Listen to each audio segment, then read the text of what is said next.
Security থাকার পরেও যাদের বিজেপি সিকিউরিটি চলতে হয়, এতে তো জনগণ ক্লিয়ার, মানুষ জানে কে কার হয়ে কথা বলছে। যদি বিজেপির গর্বে মমতার জন্ম বলেই থেকে থাকেন, কিন্তু সেই মমতাই তো পশ্চিমবঙ্গে বিজেপির বিরুদ্ধে সবচেয়ে বেশি লড়াই দিচ্ছে।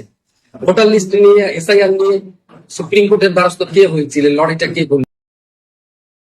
ওই গাধা মাতির সাহেব, তোকে একটা কথা বলছি শোন। কেন তুই তো আর আলেম নেই, কেন তুই স্টেজেতে নমস্কার করে ফেলেছিস, তা তোকে বিচ্ছিন্ন ভাষায় কথা বলাটা আমার কর্তব্য।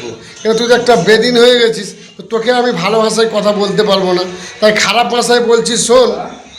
তোর ওই দাদু নওশাদ সিদ্দিকী, তোর দাদু হবে, বুঝতে পেরেছিস? তোর দাদু নওশাদ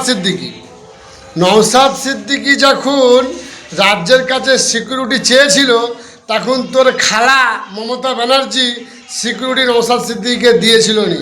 তাই নওশাদ সিদ্দিকী সুপ্রিম কোর্টে কেস করে সিকিউরিটি নিয়ে এসেছে। কোনো বিজেপির চটি চাটা দালালরা নওশাদ সিদ্দিকীকে সিকিউরিটি করে দেয়নি। আর তুই যে কথাটা বলছিস নিস যে রাজ্যের সিকিউরিটি থাকা আছে, নওশাদ সিদ্দিকী বিজেপির সিকিউরিটি চলতেছে, কোনো সিকিউরিটি কোনো বিজেপির সিকিউরিটি নয়। তুই ভাবছিস, তোর খারাপ ভাবছে, তুই ভাবছিস। এই মাতিন, তুই সুধরে যা, তোর কিন্তু পরিণতি খুব খারাপ হবে।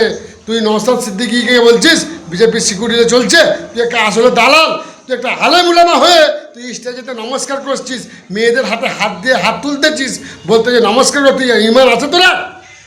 কথা বলিস, নওশাদ সিদ্দিকীর বিরুদ্ধে কথা বলিস না। তোকে হাড়ুয়ার মানুষ তোকে যোগ্য জবাব দিবে এই ভোটেতে। বন্ধুরা, একটা যোগ্য জবাব দিয়ে ঘরে পাঠাও। নমস্কার করো মানুষকে। মার্টিন সাহেব আসুন, হাড়ুয়ার প্রার্থী মোহাম্মদ আব্দুল মাতিন সাহেব। তুমি ওনার হাত মেলাও, ওনার হাতে হাত ধরো।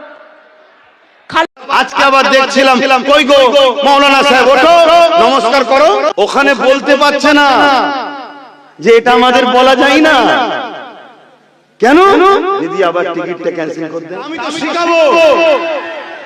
আমি তো শিখাবো রাজনীতি করতে নেবে, যেমন আল্লাহ আকবার বলবি না, নমস্কারও বলবি না।